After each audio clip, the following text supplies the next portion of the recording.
Hello everybody, Oliver G here from the Earful Tower, and Christmas is fast approaching, and guess what?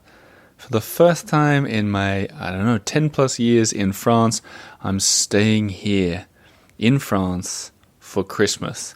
Not in Paris though, I'm down in Provence, in a town called L'Île-sur-la-Sorgue, which the locals call the Venice of the South, the Venice du Sud, because there's so many beautiful canals running through it. And I call it the Pearl of Provence. You maybe have heard me talk about it before. I've been here a couple times. I love this place. And I'll tell you this, Christmas here is on a whole different planet. It's just to give you a sort of idea before we get into the topic, there's Christmas lights through. So the river that runs through it is more sort of like a large stream. And they've got Christmas lights all the way along it, running across it. They've got Christmas music playing from speakers in all of the streets, Christmas lights everywhere. And I don't know, the difference with Paris, if you want to go see the Christmas lights in Paris, it'll take you a whole night or two, whereas everything here is probably within, 15 minutes walk. So Christmas is being done very well, but I'm thinking, on Christmas Day itself, I'll surely be doing my own family traditions, whether they're Australian or Swedish or a mix of both. But what about the food? What do French people eat on Christmas Day? I have no idea.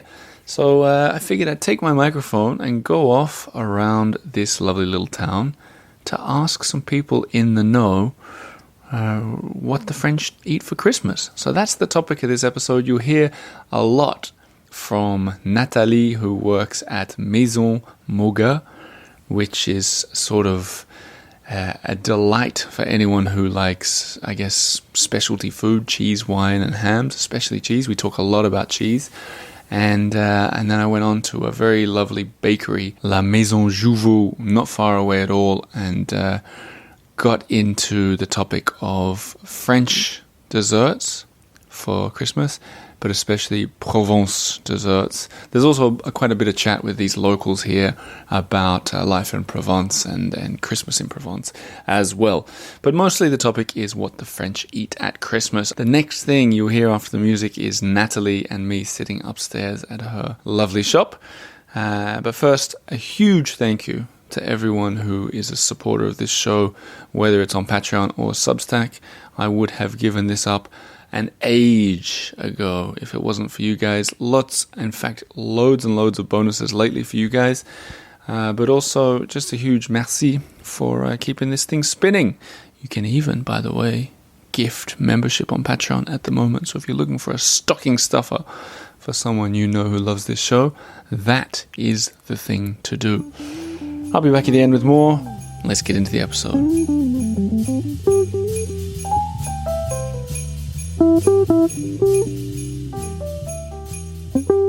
And I'm sitting here upstairs in the Maison Moga with Nathalie. But first, perhaps Nathalie, you can tell me what this place is. I mean, the smell is amazing in here. What do you do? What are you making? So we have different jobs here, but the first is to be open every day to welcome people who are looking for good products about cheese and wine and like épicerie fine also. And we are doing also to take away and sur place, and you can eat what we have in the shop here. And I thought it was illegal to be open on Christmas Day. Is that true? No. Someone told me that. No. The only day that you can't really work except with exception is the 1st of May. May Day. Yeah. But that's okay. We'll forget that. I mean, because I can imagine in a town like this that at Christmas time, a lot of the shops would be closed. No, because it's really an important time of the year, and it's really a familial time, and also is a holiday for kids. And so when you are running a business, you have to be open because it's really a good time of the year. For us, December is the best month. So people were thinking that in Provence, it will be like July and August, because of course we have a high season and we have a high peak of people. But for me, the best time is December because we are really working with local people. And also, I mean, local is in the department, so in the Vaucluse, but it could be also people from Marseille or from Nîmes or from Aix or... I see what you mean, local to the region, not just people who live in the village necessarily. Do local people travel from around the region to come to your shop? I can sense that it's... Yeah, there is, I don't know the name in English, but when you say your bassin de clientèle, when you are just looking for offer from people from to come, and it's about an hour and a half. I don't know if we have that phrase, but I know exactly what you mean. Like the customer base sort of... Yes, exactly. Okay, so people like what you've got. And just to paint the picture for people, as I walked in, the Christmas decorations are top notch. Yeah. You clearly take this very seriously. Why is that so important? It's really important to enchanter. I don't know the name. To charm, maybe, I guess. Yeah. Or to enchant. To enchant Christmas time because it's a time to share. It's a familial time. It's a time to be to be warm and to have like a good things and beautiful things. It's important when at night it's dark and because they are shorter, to have a lot of light and bright and just enchant people. Well, you certainly enchanted me, and I want to talk about the food that people buy in a second, but I'm still curious about this idea that you got so much work going on because of the locals. Do you think for people abroad, people living, I don't know, Australia or America, someone said this to me the other day. They said, well, Provence is dead from September to... You're shaking your head. No, he said it's dead, but do you think tourists should think to come during the winter months? Or is it too local? I don't know. It's not too local. It's really it's not dead. It depends of the small village, probably, yes. It's just because L'Isle-sur-la-Sorgue is a bit different. We are 20,000 of people living here all during the year, and we have high season when it's double or triple of that. Yeah. But we are really living here. It's not just like a holiday time. And also we have the antiques, and the antiques are bringing a lot of people to visit the antiques, and we are all open all during the year. There is no season where we are closed, so it's really something. And in Provence, it's good time because it's not too cold. Usually it's blue sky. Today is gray sky, but usually... Today the wind has been crazy. Is that normal? No, that's not normal. Because I saw this, so you mentioned that like there was a market this morning along that sort of main street, which is always there, I understand. But I can't remember what she was selling, but her whole stall blew at least 2 meters away, and she had to chase the whole stall. I don't mean like a hat. Yeah. I mean everything. It was on wheels. I've never seen anything like it before. Is that normal? Not normal for the season. And because it's not Mistral. Mistral is a north wind, so it's a cold wind, and today is a south wind, is a warm wind. You mean north as in it comes from the north? And so it comes on the direction of the north. Mistral, when you have Mistral, is really a strong wind, and it's a cold wind. And today is a warm wind. It's not cold. I took a taxi driver, and he said that...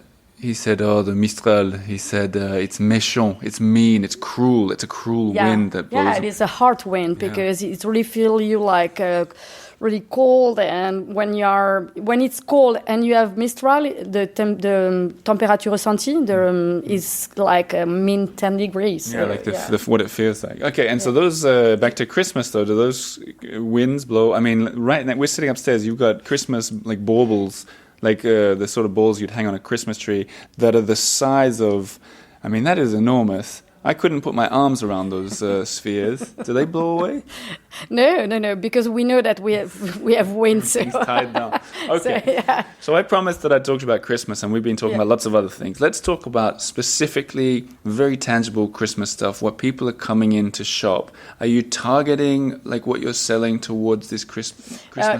We have really a Christmas cheese plate because, cheese is something super important in France. I mean, I don't know in the other country, but here almost all the repas or the meal have a cheese time. So people are not making like only cheese, but cheese is coming in the meal. And it's really something that they are ordering for Christmas time to put on the table and to have this cheese plate to share. And so we have like different options with some, like we are on the time of truffle time here in the area, black truffle. So we are making some cheese that we are putting some truffle inside. So we have really special cheese really for Christmas time. Let's rewind a little bit about this cheese, because I think there'll be people listening. I think of how I grew up in Australia. We had the supermarket cheese, 2 different types of it that came in plastic wrapping, and I never really thought about it very much. I thought I liked cheese. I love cheese now. But if I was to buy Christmas cheese for this Christmas, I have no idea. I probably would say, surprenez-moi, give me 5 different types or 3 different types of cheese. Do the French people have a much more sort of tangible, I have a list of the 14 cheeses that I want, I hope you have them kind of style? Yeah, there is some like cheese that we are always putting on every cheese plate. Like what? And yeah, we have to put the 3 milk, so goat, sheep, and cow milk, and also some creamy hard cheese and blue cheese. So it's always about 6 or 7 different cheese on the cheese plates. And then we have cheese that we don't have all during the year, that we just have for Christmas. Like the truffle one? Like the truffle one, and also some different like unusual one, but it's from United States. It's a cheese with around some mar d'espresso, coffee. That surprised me. So there's an American cheese that's making the tables in Provence. Yeah. Where in America is it from? Wisconsin. Wisconsin cheese. Yeah. I bet there's people listening in Wisconsin now. I bet they're pumping their fist in the air. That's great. Can I get some of that when I go? Yes, okay. Sure. So let's do a role play, okay? I'm you. You're a typical French customer coming in. How do they order? What do they ask for? Okay, I wanted a cheese plate for Christmas, and so for 6 people, we are eating like to start something, and then and there is someone who likes truffle, there is someone who likes hard cheese, and someone who likes strong cheese. So can make me a cheese plate for everyone. So. And then you pick, let's say, 6, 8, 10 different cheeses, and you put them on a platter. Yeah. Is that the idea? So you have it ready to serve for the people? Yeah.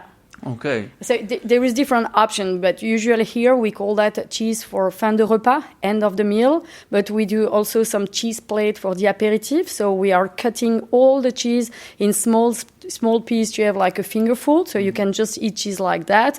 And we do that also with charcuterie.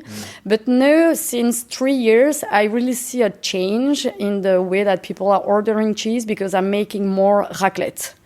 So people are making raclette for Christmas time. That's quite unusual with this kind of trends, like from 3 years. I see really something different because it's easy. We are cutting the cheese, the charcuterie in a box. You just have to open the box and it's ready to be served. And the raclette it's easy because nobody has to be stacked in the kitchen for all the meal. And so there is no so many dishes to wash after. Wow. And it's really something convivial, because everybody is sitting on the table on the same time, and so nobody has to be outside of the table, and everybody loves raclette, even people that don't like cheese. Yeah. That's really something crazy, because yesterday I took a command for Christmas, and the woman says, "I don't eat cheese." Yeah. And I said, "But you order raclette." "Yeah, but I'm eating raclette, but I don't eat cheese." So I'm curious for your take on this. I had a friend once who went to a fromagerie in Paris, and he wanted to buy a kind of cheese, and the guy said, what's it for? And he said, "I'm going to melt it for a raclette." And the man refused to sell him that cheese because he said it was too good to melt for raclette. Does that sound legitimate to you? It's just like, but today I didn't want to put like a really whole cheese for a fondue, because it's like there is no point to put a whole cheese in a fondue, because you will not taste the cheese in the fondue. It needs to be a new cheese, not an old one? Whole cheese. A whole? Yeah, like about 24 months of aging. Yeah. But if you put that to melt it, you will not taste, Really? So it's better to have like... It's just like an old cheese are more expensive than the other one. So it's not that it's not going to melt. It's just, for me, there is no point to put that, because you will not like taste, because it's melt with other cheese in a fondue, and it was a fondue with 5 cheese. So it was like There's so much that, like, my version of buying cheese, and for an Australian, I'm pretty experimentative with cheese. But my version is I walked past a guy today in the market, and he had 2 different kinds of brebis. Maybe you even know the guy. He had a red beret on, and he said, taste them both. This one's a bit softer, this one's a bit stronger. And I said, I'll have the softer one because I've got kids. That's about my limit of... It's not very good, is it? No, it could be good. You know, on the market, it depends. There is like small producer, and also that's what I was gambling, but I didn't know that you existed until now. Because when you see someone selling different kind of cheese from different kind of milk, he's not producing any cheese. He's just selling. Yeah, he's a seller like me. You know, I'm not making cheese. I'm selling cheese. I could sell cheese, but I also could be affineur. So I could buy the cheese when they are just made, and then I would affiner. So, but for that, I need some special cave. I see what you mean, like aging the cheese. Aging the cheese is another job. There is really 3 jobs. The first is the producer, is making the milk. Then the one is making the cheese, and then he can sell, or I can sell the cheese that he made. So there is different... and then after, in the one that is producing the milk, there are one producing the milk, but selling the milk to someone else making the cheese. I mean, yeah, so much goes into it. And we're only on cheese. There's so much more. I mean, we're sitting in a room with several hundred bottles of wine, which is your real passion. Yeah. But before we get on to everything besides cheese, I noticed you had the sapin de Noël, the Christmas tree, and the snowman shaped. What is that? Is that like it's a ghost cheese? A ghost cheese? Yeah, it's a ghost cheese, and it's really nice on cheese board because and also we have those one only for Christmas time. So what is to give a picture to people at home? What is a typical, like, if I got a cheese board for me? Well, no, for my family, for 2 adults and 2 young children. What do people typically spend on that? Is the children eating cheese or not? Oh yeah, they've born in France. Yeah. Okay, no, it's just like right. The 4-year-old has tasted more cheese. You know what I can't believe is the 1-year-old goes to crèche, their daycare. They have cheese of the day, and they're good cheeses. Yeah. And she's 1. Remember, I grew up having one type of cheese my whole life. No, I know. It's really sad. Yeah, maybe it's sad. I thought it was more amazing, the French... Yeah, but we made a small event with like a little kids from the MAM. So MAM is like from 3 months to 3 years old. Yep. And we have those 10 kids around the table, and we made like something that they're making all the little cheese, and then we made a cheese plate for them to taste, and kids are really open to cheese. They love it. And they love that. They're born with it in their veins or something. But how much? So how much would it cost me for a family of 4? For a 4, it will be like, because there are 2 kids, about between 30 and 40 euro with the box and with a marmalade, with some dry fruits, that with nuts, like with Okay, and now let's talk. I said we were only going to talk for 5 minutes, and I don't want to keep you from your busy season, so maybe I'll be quick.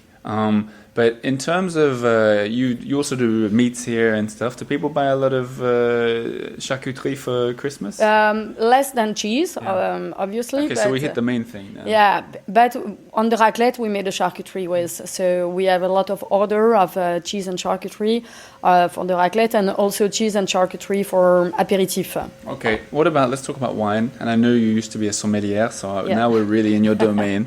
And I'll wind it up with this because I feel guilty that I'm talking so much. Let's say I walk in here now and say, we're going to be 6 adults for the Christmas period. Where should I help me out? What do I need to get? So, there is a wine for aperitif, or do you want the wine? I'm Australian. For the I have no idea. I don't know. Okay. Set me. What do people usually sort of? It's still for aperitif. It's still champagne. Right. So, okay. Yeah, but for me, champagne it could be also for the whole dinner. Depend what you are eating, because we are putting champagne as the aperitif. But for me, champagne is a real wine. So what I'm saying is a bit silly. I can't really say. I'm coming in and just saying, tell me what to get. But so it depends on what are you eating. Yeah, I don't even know yet. That's why it's a bit of a difficult one. But what would cover us? So I will recommend one or 2 white and 1 red. So because usually here for Christmas people are eating crustacea, oyster and shellfish as a starter. Then they are making like a starter about fish or eventually foie gras. And then after a meal, and the meal is most of the time some meat. So to have a whole meal, I would recommend white and red. Or if you challenge me, I can recommend just 1 wine and just or. Do people do that? Do people say? Yeah, of course. Yeah, today I have someone just asking me a red wine, a strong red wine to go with raclette. For me, as a wine pairing, it doesn't work. So I say, okay, you will have your wine, but it's not a pairing. So it's just like, what kind of wine you do like? So because white wine is better with cheese than red wine. Yeah. What about, I went into a wine shop in Paris the other day, and the woman said to me, what would you like? And I always say the same kind of thing. And I just tried. I said something with personality. And she said, what sort of personality? I said, the kind that I'll remember. And do you think that's me being arrogant and silly, or do you think she would like that kind of description to be different from everything else? I would like that kind of description because I could tell you what I want. Yeah. What do you mean, anything?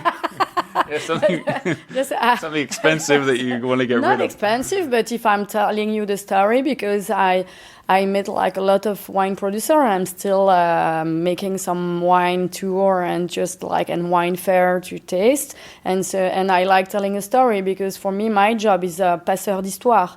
So I'm just telling the story, and I'm just like from the winemaker to the customer, and I'm the people in the middle. And so if I tell you that this is from a small parcel and they are like just picking the grape by hand, and it's really a low rendement because the vine is white. Anyway, just I can tell you a story, and you will remember the story when you're drinking the wine. I like stories. Me too. That's my job as well. We've got a lot in common, Nathalie. And also we do wine and books degustation. We did it like 3 times with a bookshop, the one in the front of the church, Le Passeur de Lille. Yep. And we are reading 3 or 4 books, and we are pairing wine with the books. That is such a good idea. I love that. So do you read the book ahead and say, this goes really well with... No way, I love that idea. And you should meet Maria from the bookshop. She's so nice. And so we are two sommeliers and 2 libraires. And so we are discussing together about the story, about the writer, and then after with the sommelier, we choose the wine. You've blown my mind. That's one of the best things I've ever heard. And it's so French, by the way. It's so... I don't know. Yeah, literature and wine and matching wine. I think it's so brilliant. I'm going to try and... can I have permission to use the idea? Yeah, of course. It's so good. Okay, look, the last thing that we didn't touch on, and I think I'll go elsewhere to do it because I got to let you go, but you mentioned, in case I don't find anyone else, the 13... desserts. 13 desserts. So, because in Provence, and I told you, like every region in France has a particularity about Christmas time, and here in France, in Provence, they are eating 13 different desserts. It sounds a bit excessive. Yeah, but it's a small piece, but it takes a time to make it because there are some that you just have to buy and some that you have to make. And so there's a shop down there that has boxes ready. Yeah, they're 88 euros for a box of dessert. Seemed expensive to me. Yeah, it depends. There is like a real pâte de fruits and real almonds. I mean, when it's really homemade, it's expensive. Yeah, that's fair enough. I should stop being so cheap and just go and buy it. Okay, I'm going to go and try and talk to the bakery, but if I don't, you've given me a great answer. But first, I'm going to come downstairs and get some of these things that we've talked about. Okay. Nathalie, I'll end with this question. For someone who's thinking to come to Provence from somewhere in the world, what makes this region so fantastic for you? Because there is so many different landscape. You have like mountain, the vines, nature is beautiful. We have blue sky, and we have so many different type of vegetables, fruits. It's like it was the verger of the France before, very still, but not like as much as before. And I don't know. I'm not tired to live here, so I'm still like opening my eyes because when you are taking your car, you are just in a beautiful place, and the people also, and food and wine. Perfect answer. Okay, Nathalie, I'm going to come downstairs with you. For anyone visiting Provence, firstly, you must come to l'Île-sur-le-Sorgue, and secondly, you must come to Maison Moga, which will be written in the show notes below. Shall we go and pick some cheese? Yeah, of course. And happy Christmas. How do I say it in French? Joyeux Noël. One more time. Joyeux Noël. Joyeux Noël. Yeah, perfect. So now I've walked into La Maison Jouvaud, which is a sort of patisserie, a bit of a restaurant, and a beautiful little shop that sells some treats that French people from Provence eat at Christmas. And I'm sitting with Aluna. Yes. How are you? Good, thank you. And I know you said you're embarrassed to speak English, but your English is very good. Thank you. Do you learn at school? No. Where? Watching TV shows and stuff like this. Do young people here typically speak much English? Yeah. They kind of. We don't really have the opportunity to practice, so maybe we can't really talk and speak it, but we understand it. But there are lots of tourists that come here as well? Yes, Yeah. a lot of, especially on Sundays. Really? Yeah, for the market. Of course, yeah, of course. Now, I want to ask you a little bit about Provence Christmas. Okay. And two things specifically. Okay. The bûche de Noël. Yes. Am I saying it right? Yeah, bûche de Noël. What is it? It's like a cake. Sometimes it's different. It depends on people and how they do it, and pastry chef. But it's always how to say it. Well, the one that you guys have over here. Yes. It looks like a long log, sort of. It's not like a when you say cake, it's not like a round chocolate cake that you have at your birthday. It's a bit different to that, right? Yes. This one looks like a olive tree. If that's Right. the right words. Yeah, because it's very typical in Provence. We have olive tree all around. And you're a typical Provençal woman. Do you guys eat bûche de Noël at Christmas, or is it you're nodding enthusiastically? What, every year? Yeah, we always a bûche de Noël during the meal. Because imagine, I'm from Australia. Yeah. I've never been in France for Christmas. Okay. Don't even know what it is. I thought it was like but it turns out that they can be very different. They can be ones made of chocolate, they can be made of different things. Yes. So your family, do you have a different sort every year? Is it an important part of the dinner, or it's just whatever, we'll get a bûche this year as well? Yeah, we have different sort. Like maybe last year we had one with iced bûche de Noël. So it's kind of different, and you have the one with the cream like we sell. We have one with chocolate. You have a lot of exotic bûche because it's like mangoes and everything. Yeah. It's the season on this time, so we have a lot of things like this too. It's the season for mangoes now in France? Not in France, but for the other countries who has it. So that's why we have a lot of fruit like this, like on the table.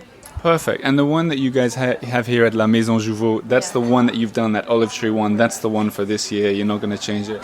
No, it's been the same one until the beginning of La Maison Jouvaud. Ah, okay. And do the customers like it? Yeah, customers like it. I almost bought one today, Oh, yeah? but I accidentally bought like 4 other things on the way towards it. Ah, okay. So I figured I'd get something else. I got the chausson au coin, is it called? Yeah. That was delicious. Yeah, you liked it? The quince, what would you call that in English? I don't even know. Yeah, I think that's the right word. Quince, it's not a croissant, but it's kind of like that, right? Yeah, and it's kind of between apple and pear. Yeah, delicious. Yeah, it's good. Yeah. And it's very typical here. Is it? Yeah, and we do a lot of pâtes de coin. Yes, you eat that with the cheese, right? Yeah. Okay, but now I want to talk about the thing that's sitting right in front of us. Now, I hadn't even heard about this until I came down here for Christmas. Oh, yeah. And what's it called in French first? Les 13 desserts. Les 13 desserts, the Yes. 13 desserts. Exactly. Now, people in Provence eat 13 desserts every Christmas. Every Christmas. That's not an exaggeration. No, every Christmas. We only have one of them. Maybe not the 13, but one. And this box that's in front of us, is this a typical kind of one? Yes. Okay, so I'm going to try and describe it, and you tell me if I'm correct here with what we've got here. I've got a box that's about the size of a medium-sized chessboard, and inside is full of a mix of chocolatey, I don't even know what's something like paste. What do you call that? That's like That's candied fruits. Candied fruits. Okay, so you know Yeah. better than I do. Wrapped up sweets. So when we say 13 desserts, it's not ice creams and No. it's not. No, I mean, at all. I don't even really consider the word dessert to be the right thing here. Do you think that's fair? If you go to a restaurant and say dessert and they put one candied fruit on the plate, no, you'd it's say- not really. No, it's not what we sell in restaurants or something like this. It's Do you eat it? like snacks, something like this. And do you eat this at the end of the meal? This is like when it's all over. We have some of these 13 desserts. Not especially. It's false advertising then. It's not desserts at all. These are just snacks to keep around the house at Christmas time, right? Yeah, that's it. When you receive someone, when someone is coming to your home, that's what you put for the tea time or something like this. And this one especially, I mean, it looks like there's more than 13 things in here. Is it 13 different things and each of them is like 4 of them basically? Yeah, it's because there's a lot of chocolate, different type of chocolate that we sell. Like we have one with tea, one with, and that's not really part of the 13 dessert. It's just chocolates. And then these ones here are quite famous, the Cavaillon. That's the Calisson. Calisson. Sorry. Calisson, known made in Aix-en-Provence, and it's made with candied melon and almond paste. And I said Cavaillon, which is just a town that's nearby. It's got nothing to do. Okay, Calisson. That's a thing, but because in Cavaillon there is a lot of melon. See, I knew it deep down. Okay, great. And then the last thing I'll say, are these popular among your customers, these 13 desserts? Yeah, very popular. Not maybe, they don't really buy everything like the box, but this one is very popular because it's an old candy that people usually ate when they were little. Sorry. I get it, like a nostalgic kind of. It looks like a little man or something. Exactly. What is it? What's it called? I think it's called fondant, and it looks like a little Jesus. Perfect. I don't know Okay. if you see it, but No, I see it. I like it. I'm going to buy one of these and take a picture to share with people at home. But Aluna from La Maison Jouvaud, thank you for sharing your knowledge with us. And your English is great. I don't know what you're talking about. And also, joyeuse Noël. Joyeux Noël. Joyeux Noël. Why did I put the Z on the end? Okay, thanks for your time and happy Christmas. Happy Christmas.